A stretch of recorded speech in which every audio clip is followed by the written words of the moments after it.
Welcome, ladies and gentlemen, to the last wrestling podcast, because if I have a wrestling podcast, I get to risk electrocution. That's right, it is a dark and stormy night here in Japan. You're probably going to hear some thunderclaps as I record this. Can't avoid that, sorry. Consider it flavor text. Or flavor audio or something. And it is time for G1 Supercard Madison Square Garden New Japan Pro Wrestling / Ring of Honor, and this is very much being co-promoted.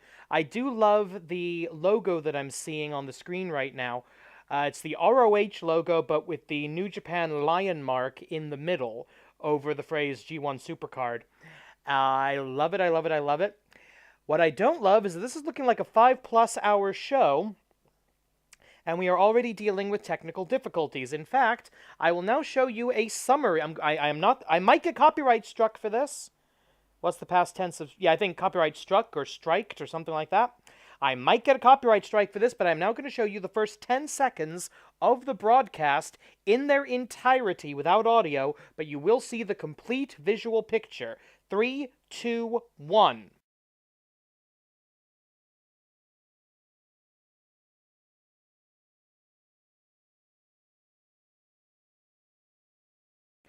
Go ahead and sue me, Ring of Honor. Go ahead and sue me, New Japan. I dare you. Yeah, so literally, first thing we see in the broadcast is dead air. We heard a little bit of the audio, but that's about it. They seem to have gotten that fixed, as we're about to see our, I think is the kickoff show / dark match, even though it's not a dark match because they're showing it, but it's the Honor Rumble. It's a 30-man Royal Rumble. Contractual obligation Rumble. Been there, done that, know how it feels. And the winner will receive, at least according to Kevin Kelly on commentary, the winner will receive a future Ring of Honor title match, world title match. That was not mentioned by the guy doing the audio in the ring, doing the introduction in the ring, who looked like he was a deer in the headlights, unfortunately, and maybe some bad camera work, because taking up about a third of the screen was this guy direct in the front row, directly behind the announcer, the ring announcer, who was just staring at his phone. So, maybe not the best visual there. Out first is Kenny King, who apparently requested to be number 1 in the Rumble because he's kind of stupid, apparently. And yes, this is the same Kenny King who pretty much his original claim to fame in professional wrestling was getting laid on an episode of Tough Enough, I think season 2. So, yeah, that guy's still wrestling, believe it or not. So he's going to come out. I'm about to watch the actual Rumble match, and we'll see how it looks. That was hands down the best pre-show Rumble match I've ever seen, and I've seen a few of them. Unbelievable. Kenny King in number 1, Minoru Suzuki number 2, which was a fun, oh ho ho, you're about to get your ass kicked. Due to musical copyright and everything, we didn't get the actual Kaze ni Nare song on the broadcast feed, though I'm guessing it was played in the arena. But even if it wasn't, the crowd quite politely added the Kaze ni Nare at the appropriate juncture. Some great names showing up in this. Colt Cabana got a nice little entrance when Toriano handed over his spot and then just came in on his own later for no reason. King Haku showing up. That was cool. And any conflict between freaking Ming, and Minoru Suzuki was gold. And I wish those guys were... I wish King Haku specifically was of an age and in a shape that those two could have a match or a feud. That would be dynamite. This match actually did prove to me that Minoru Suzuki does not need the Suzuki-gun interference, make the referee look like an idiot nonsense in order to be one hell of a badass. So I'm glad he still doesn't need that. Liger showing up. Very cool to see Jushin Thunder Liger. Anytime you get to see him compete these days, that is a treat. Not much more time in the career of Liger, allegedly. And I have decided I'm going to do everything in my power to be at Wrestle Kingdom this year so that I can be there for Liger's last match. That's a moment in history I want to be a small part of. But the biggest name coming out at number 30, the Great Freaking Muta, and this got a holy shit chant for the pre-show Battle Royal. The kickoff show actually got the holy shit chant. The kickoff show actually got a lot of really cool reactions from the fans, and Muta was a part of it. Comes out in this gorgeous looking outfit that I have no idea how the hell he could see where he was going, but fantastic entrance. Muta, obviously showing his age, but still able to portray the character perfectly. It appears to come down to Muta, Liger as the final two, and I'm thinking, this is cool, either one of these works, and then Kenny King runs in from nowhere, eliminates both Liger and Muta in sneaky fashion to win the match, because apparently earlier in the contest he left the ring under the top rope and was not eliminated and just hid out. It's been a while since I've seen a Battle Royal end with that particular finish. They've teased that a lot. I've seen a lot of Royal Rumble matches, a lot of Battle Royals tease the guy that leaves the ring and comes back in to sort of, as a heel, sneakily eliminate the last couple of people. I've never seen that actually work, or at least I don't remember the last time I saw that work. So, interesting storytelling from Ring of Honor, and that got the thumbs down and the finger up from quite a few of the fans. But great Battle Royal. They kept the pace very, very quick. I think there was maybe 30 seconds between entrants, so they kept the pace going, and while there was a lot of everybody pick a corner and punch people, it didn't feel slow. It didn't feel drawn out. The one downside I will say, if you're not familiar with the Ring of Honor tag team division, you're not going to know who 90%, well, about half, I should say. You're not going to know half of the people in this. But if you're a wrestling fan, it was good. Last comment, really cool to see Delirious. Yes, I know who he is. No, I don't care. The former Chikara mainstay, Delirious. Good to see him again. I just like that guy. All right. We're now going on to the main card. We start off with a video package, first with some of the Ring of Honor talent, Jay Lethal, the Briscoe brothers, Matt Taven, talking about Madison Square Garden, the Briscoe brothers specifically saying, well, we walk by it a ton of time, but we ain't never been in it. Now we're going to walk up in it, and dang old Boomhauer, dang old Boo, man. And then we see some of the New Japan talent speaking in Japanese with the text on the screen that, by the way, was translated accurately. That's good. Glad they did that. Of particular note, Okada sitting on a rooftop somewhere in Japan. Clearly it's been raining a bit, and he clearly looks very uncomfortable. You can hear the wind as he's sitting next to the enormous New Japan Cup trophy. But everybody talking about, the Japan talent, I should say, talking about, people have heard of this building, but Okada wants to see what's the atmosphere like in the ring. Naito talking about how this is a place that's very important to people of the past generation, but from now they're going to write a new history. Kota Ibushi talking about how the idea of having a match in Madison Square Garden is impossible, but they're doing the impossible today. They brag that the place is sold out. I'm not sure if that's entirely true. I saw some empty seats during the kickoff show, but it's possible those are just being filled in. The announce team quickly runs down the card. Colt Cabana looks kind of silly in a jacket with no shirt, but why not? Multiple titles on the line. Only one match, I believe, that's really officially an interpromotional match, and that's going to be the Junior Heavyweight Triple Threat. By the way, this is the one of very few situations where I think it's acceptable to say double main event, because you've got two promotions who are co-promoting this show, each have their top title on the line. That's fair. You can call that a double main event. First match on the card is champion versus champion, title for title, both belts on the line. The never openweight champion Will Ospreay, the aerial assassin, versus the Ring of Honor World Television Champion Jeff Cobb, formerly known as Matanza in Lucha Underground. I've given him a lot of shit ever since he took his mask off, because honestly, he had one of the best characters in the last 20 years in wrestling, and literally tossed it away to become a guy who buys his ring gear off the rack. So, hopefully, I haven't seen a Jeff Cobb match in a couple of months. Hopefully he's improved. But yes, this is for both championships. Guaranteed title, a title will change hands tonight.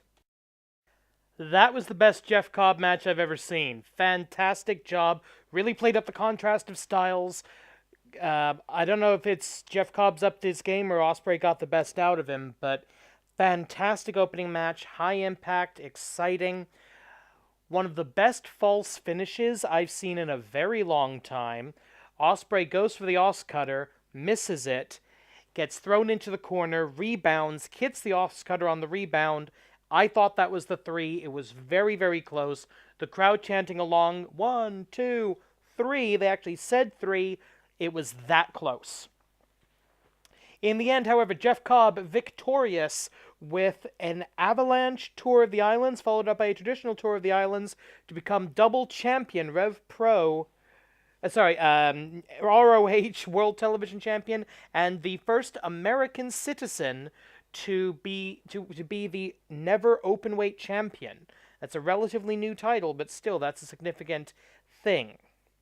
One of the things that I enjoyed that they showed before the match was a tale of the tape, and I hope they keep that up for the rest of the show. I actually learned something of this. I didn't realize Jeff Cobb's been wrestling since 2009. I also learned that apparently there's something really wrong with his face. Seriously, what is that supposed to be in that picture? Anyway, congratulations to the new champion. I'd say very well earned. Coming up next, we have a match between someone I've never heard of and someone I know a little bit too well. It's some guy named Rush versus the former smooth-sailing Ashley Remington, better known to most of you as Dalton Castle. This will be a non-title match, obviously, because there are no champions involved. That was a 30-second squash match with Dalton Castle attacking the boys afterward, blaming them, and not without reason, for costing him the fight. I've never seen this Rush guy before, but clearly Ring of Honor has big plans for him. Sorry, Ashley. Maybe time to get back on the boat. We see a hype video for the G1 Climax that includes footage, believe it or not, of Hulk Hogan back in the day. At least I think that was Hogan. And we then see a video, quick clip from backstage. Apparently Juice Robinson, the IWGP US champion, at least I think he still is, has been taken out by tables and chairs, and we don't know who did it, and hopefully that'll be a storyline going forward throughout the evening. Next contest is for the Women of Honor World Championship. That's the ROH Women's title. Defending champion Mayu Iwatani versus the gatekeeper Kelly Klein. Klein, K-L-E-I-N, no idea. Okay, this should be interesting. Well, that was the thing that happened. Okay, this is a match I really don't know how to react to. It was a good match. There was good technical wrestling here, but the crowd was just dead for this. Maybe the squash match previously had sort of sucked the air out of the room, but the whole thing felt like it never really got out of second gear. Kelly Klein does eventually pick up the victory and is the new Women of Honor champion. And by the way, if anyone else like me has no idea who she is, she's basically doing female MMA gimmick number 412. Seriously, she came out with the Entourage and the Club Klein, or whatever they're calling themselves, Camp Klein, something like that, like a training camp from MMA. Then the beautiful people showed up, because it's 2007. And Angelina Love, Velvet Sky, they come in, and along with a woman who had been on the commentary team, didn't catch her name, they attack and beat up the new Women of Honor champion use lipstick to put an anarchy symbol on her forehead, which is kind of weird.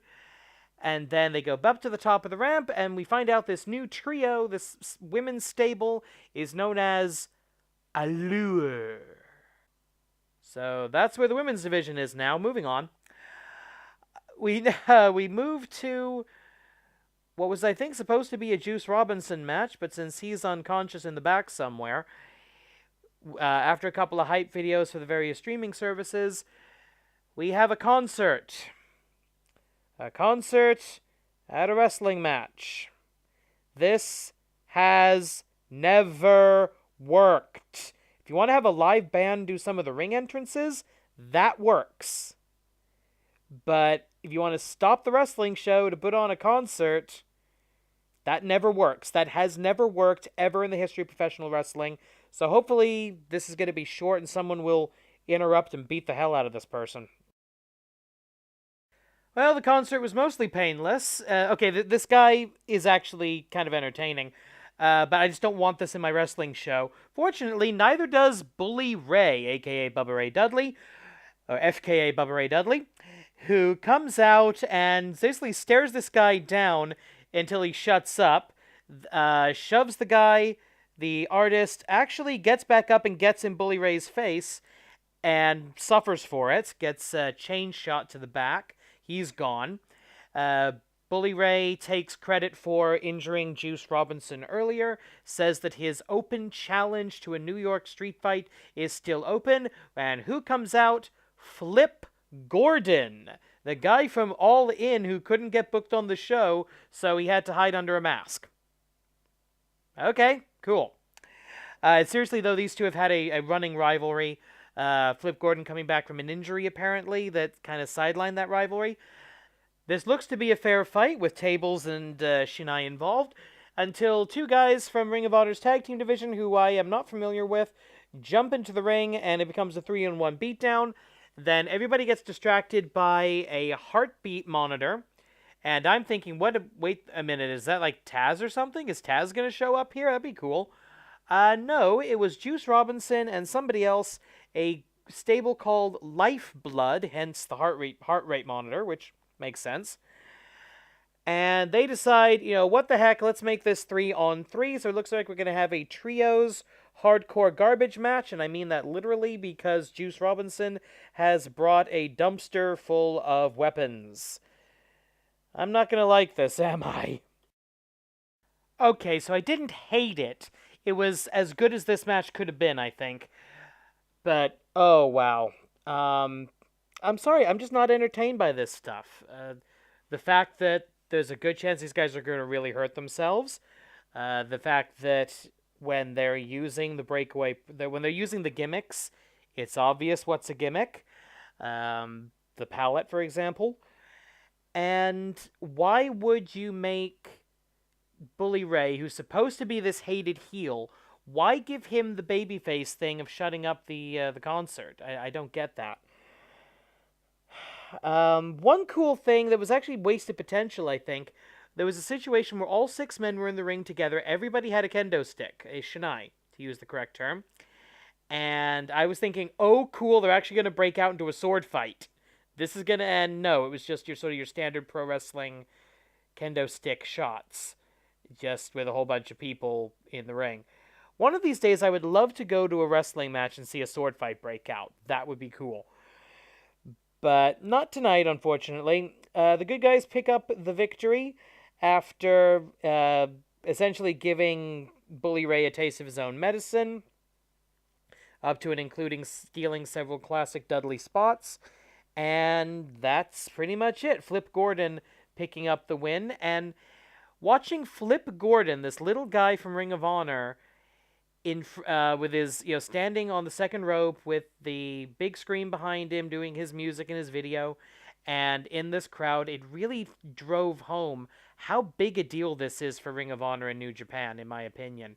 The idea of having this, at least for some of these younger guys, these more indie guys, to use the terminology, this was a huge stage for them, and that's pretty cool.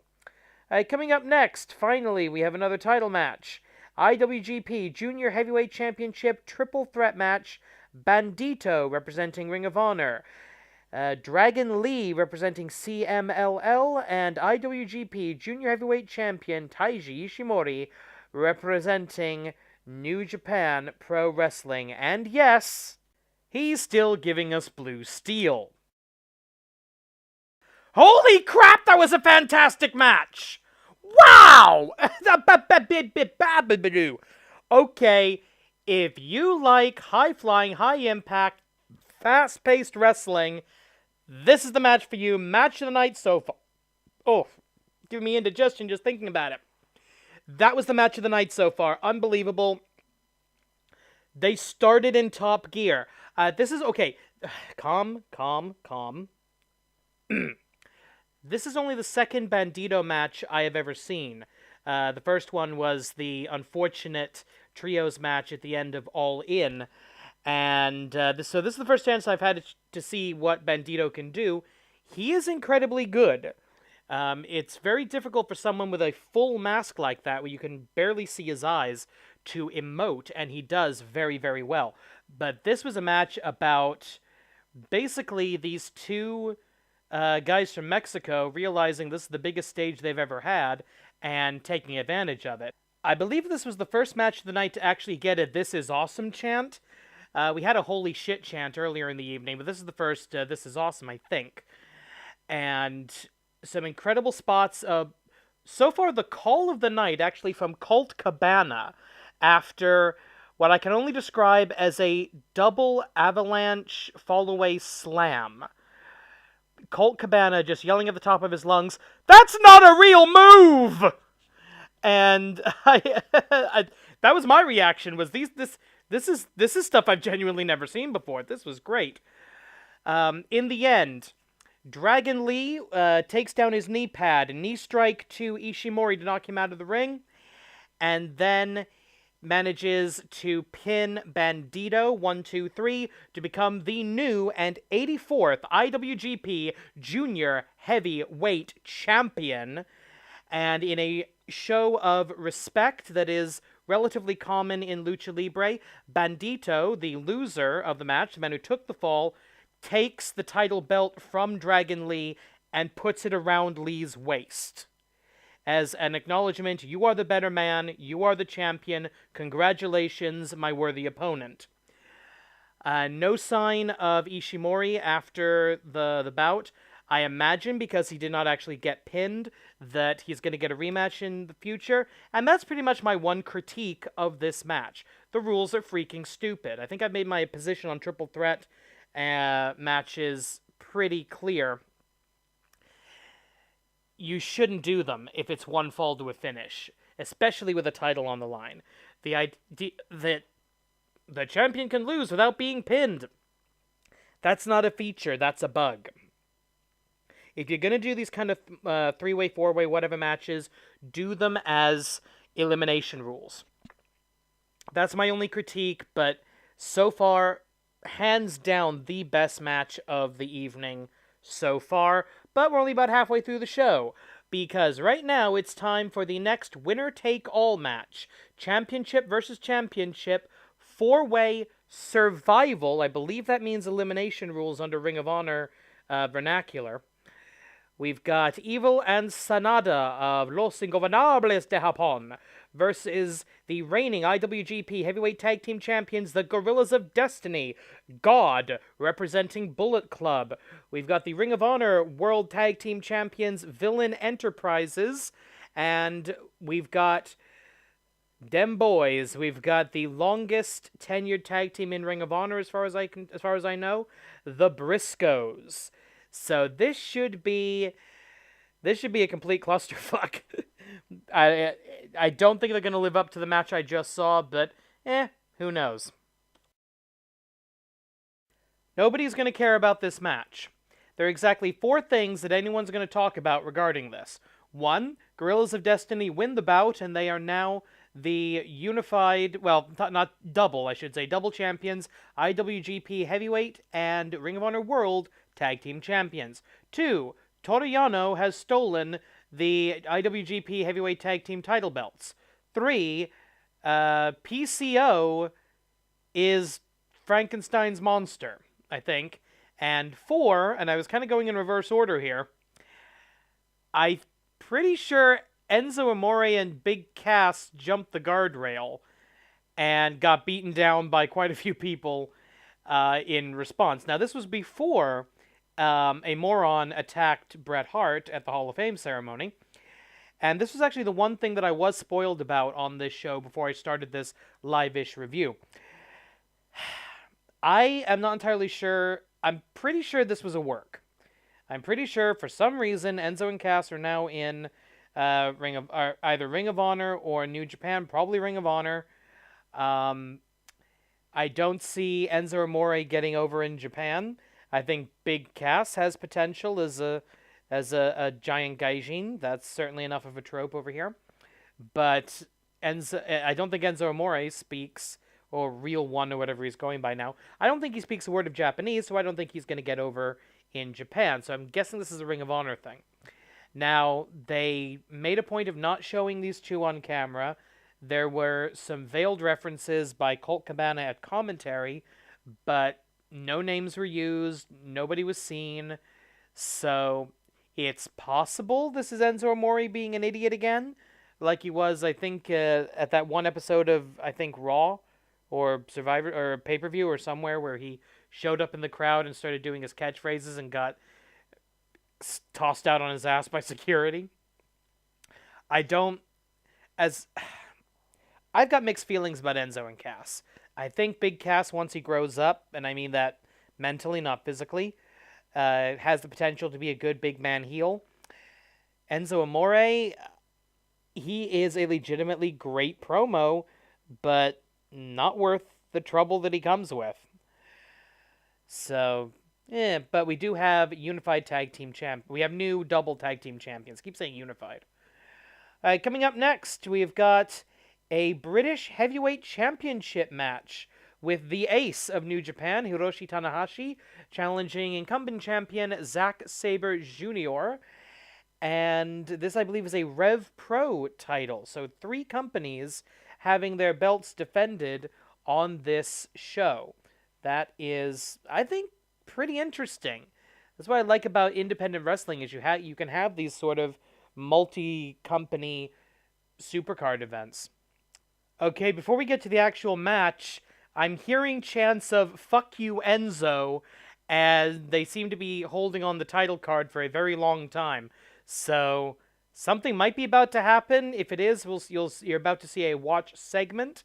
And if it doesn't, if they actually go straight to the match, you're about to see a watching match graphic. So let's figure out what happens next. Okay, if that was a work, that was a very, very good work. We just spent a good 5 minutes getting a very close look at one of the large LED screens, which I'm sure was very expensive and they wanted to show off, and a good shot of the commentary team, which is pretty much the only thing that raises questions on whether or not this was part of the show, because while they made it look like they were deliberately not showing what was happening at ringside, and the commentary team was desperately trying to fill time.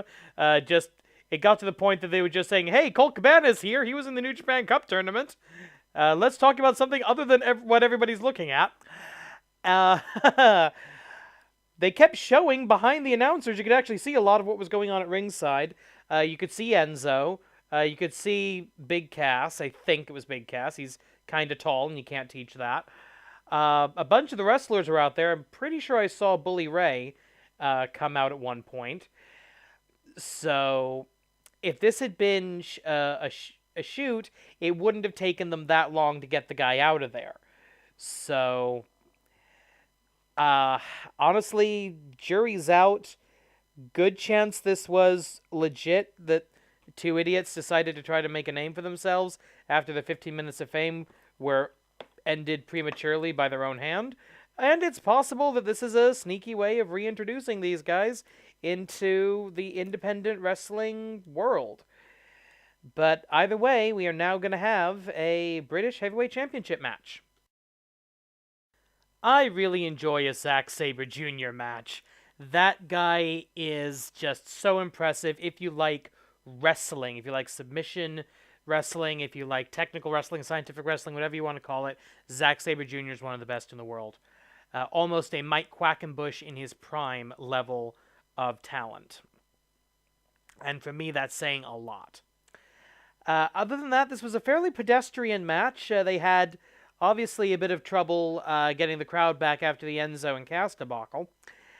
But in the end, Zack Sabre Jr. submits Hiroshi Tanahashi after what had to... I'm surprised he didn't separate the man's shoulder. A double arm lock with a leg lock with a headlock. Tanahashi with no choice but to verbally submit.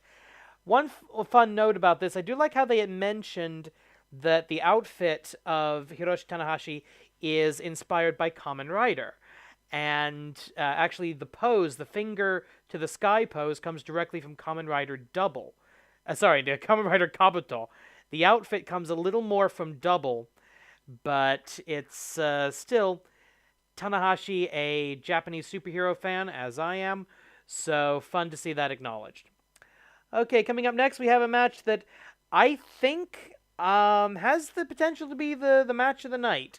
It's Kota Ibushi versus Tetsuya Naito for the IWGP Intercontinental Championship. Before I get to the match, credit to whoever put together the video package leading into this. That was very well done. Everything was translated correctly. The only weird thing was that they showed the two kanji for the new Japanese Imperial Era name, Reiwa Jidai, and that didn't actually come into it at all. So why that was there, I don't know. Other than that, fantastic video package interviewing Naito and Ibushi about their history, their rivalry, and I've never seen anyone who's ostensibly kind of a heel like Naito is saying, hey, I like wrestling this guy. I like having matches with him because it brings me back to when I was a kid playing wrestler with my friends in elementary school, which, by the way, is something a lot of elementary schoolers do, and teachers hate it here. So, good video package, well done.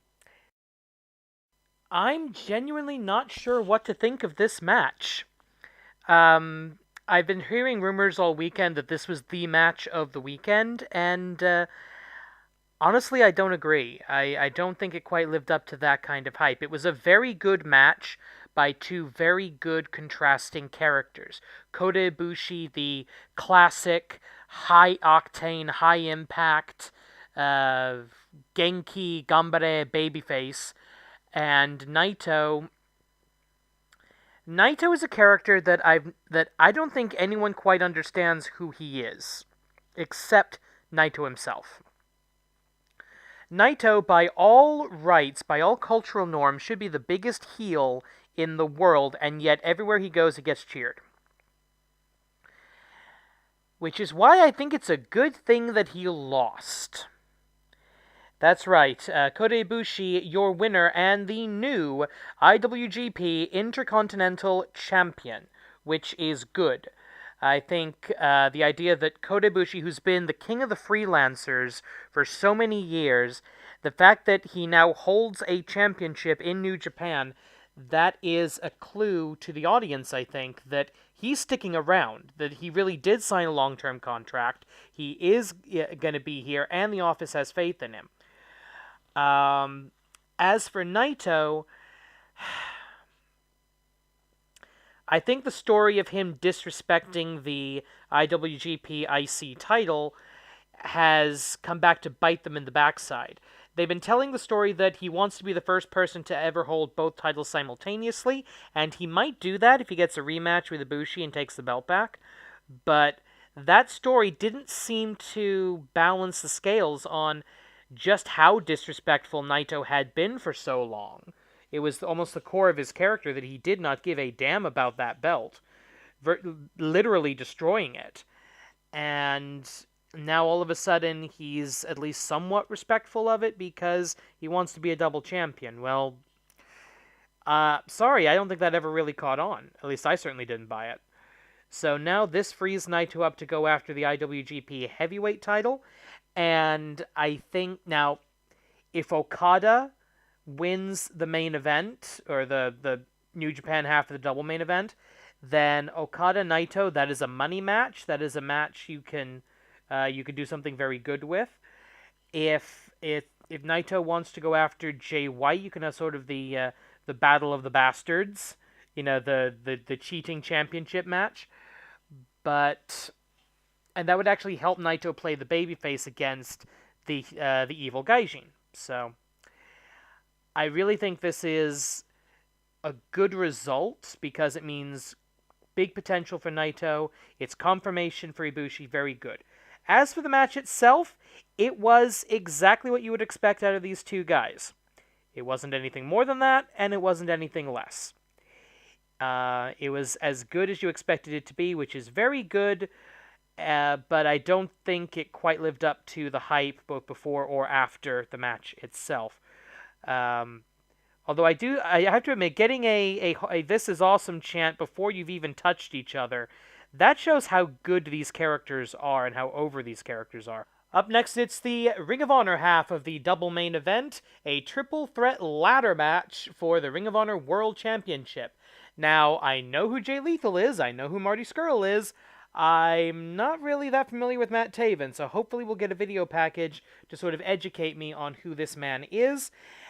And I admit I'm worried about this because Ring of Honor has a long history of going overboard when it comes to ladder matches. So I hope the fact that they're in Madison Square Garden doesn't inspire these guys to get themselves killed. Okay, taking things in order, turns out that Matt Taven is essentially generic entitled douchebag gimmick number 5821. Okay, so we start off with the entrances, and Matt Taven gets a live piano performance as part of his entrance. This is how you incorporate live music into a wrestling show. Entrance themes. Ugh.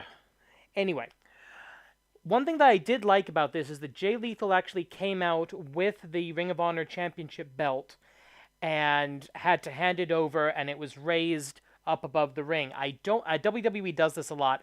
I don't like it when they start with the belt above the ring and before the wrestlers come out. No, the champion walks in as champion, and he must surrender his title that he must earn it that he may earn it again. There should be no difference with a regular title match where the champion you have that moment where the champion must hand the belt to the referee and saying, I am now not the champion, I must earn this title again. And I love that they do that in Ring of Honor with the ladder match. As for the match itself, it was a ladder match. The problem with ladder matches, my problem with ladder matches is twofold. Threefold. One, they're overdone. Two, they all seem to be... The pacing is weird. There's only really one pace to a ladder match, which is set up a spot, do a spot, set up a spot, do a spot, set up a spot, do a spot, set up a spot, do a spot, someone gets a belt. That gets dull and repetitive, which means the drama of a ladder match is either... is there going to be a car crash? Is somebody going to get seriously injured? Is this going to be the time that Evel Knievel only jumps 19.5 buses? And the other drama is, how are they going to come up with something interesting that hasn't been done to death?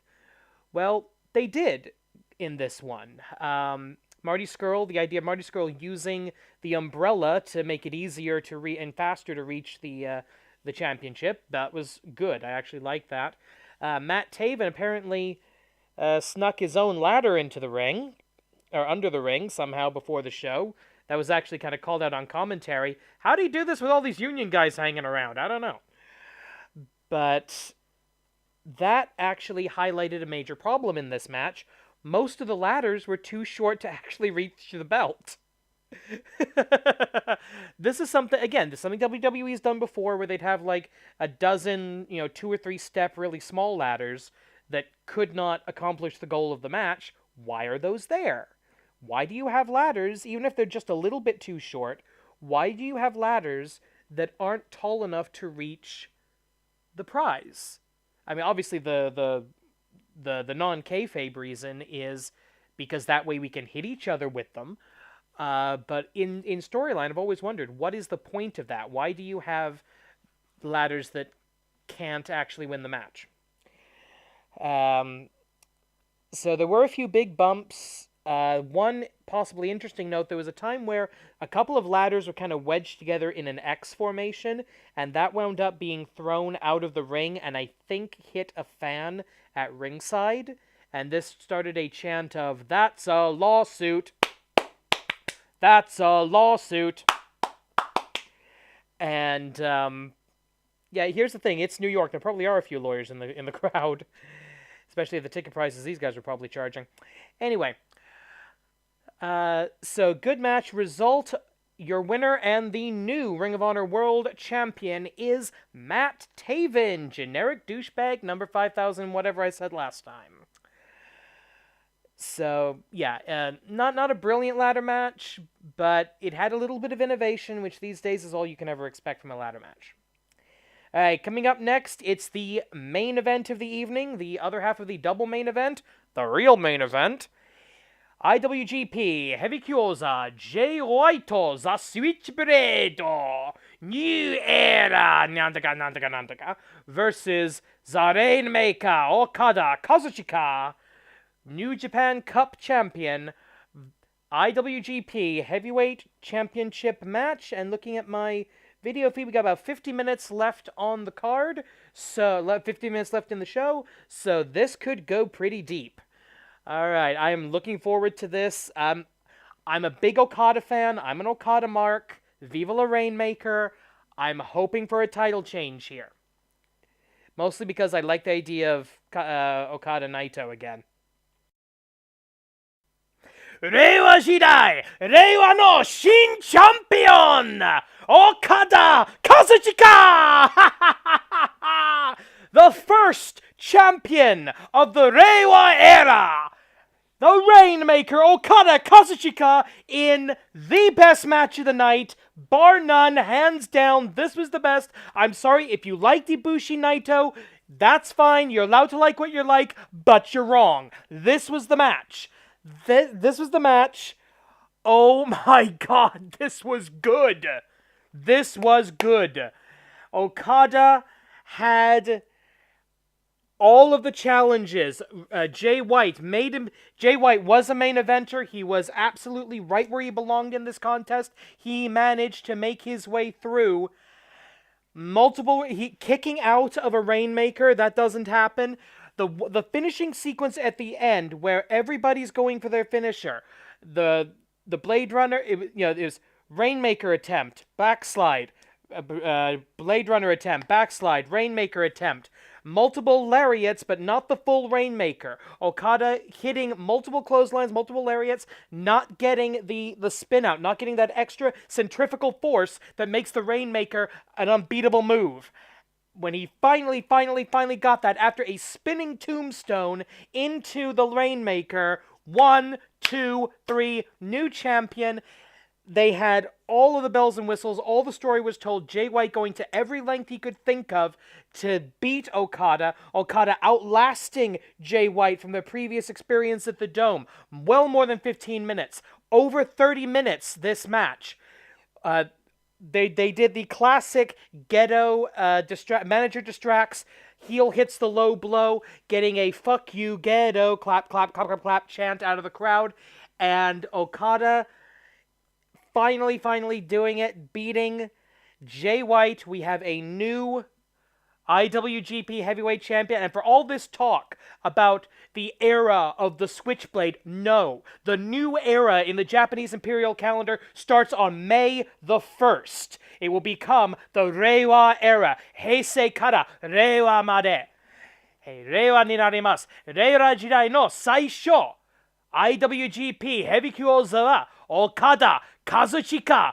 Kore kara Rainmaker era. Woo! And my voice is starting to feel like Kevin Kelly sounded by the end of that. Okay, ladies and gentlemen, final thoughts. All in all, a fantastic show. The only couple of... I can't really think of any matches that should have been cut for time. That's the weird thing. Several matches probably could have been a little bit shorter, but really there was so much jam-packed onto this card.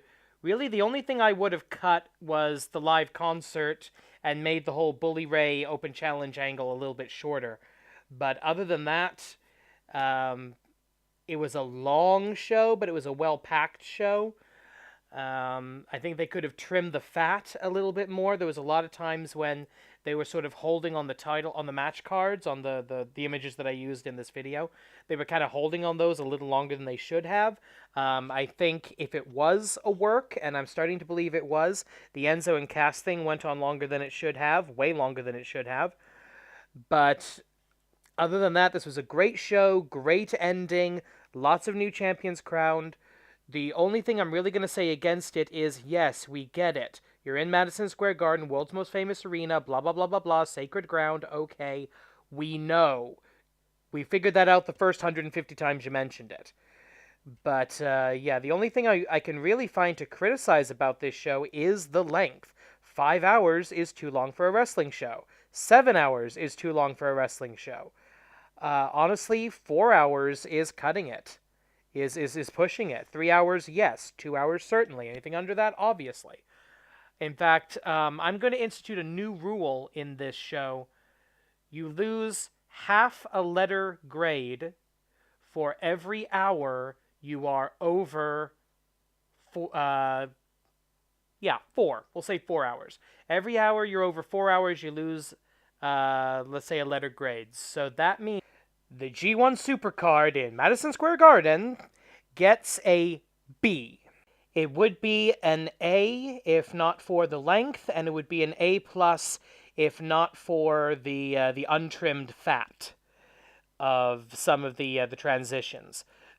And also, I'm taking part of that last half grade off for some of the technical issues we had. The early dead air, plus the many times in the show that we were actually hearing the wrong commentary. At least we were hearing the correct commentary, but we were hearing Spanish or Japanese commentary in the background. They were somehow getting both audio channels onto the show. That's a pretty big technical error. So that plus the untrimmed fat, that brings it down from an A+ to an A, and the ridiculous length brings it to a B, and that's the lowest I could possibly give this show. Matches you should go out of your way to see, obviously the main event, the triple threat match for the junior heavyweight title, and I would say yes, the Naito-Ibushi match as well, probably in that order. I'm sorry this video has been so long, but again, I'm trying to cover a 5-hour wrestling show, so bleh. Please like, share, and subscribe. Click the little notification bell if you want to hear more of my thoughts on professional wrestling. Next couple of shows, other than the AWL, will hopefully be back to Chikara. So until then, catchphrase sign off.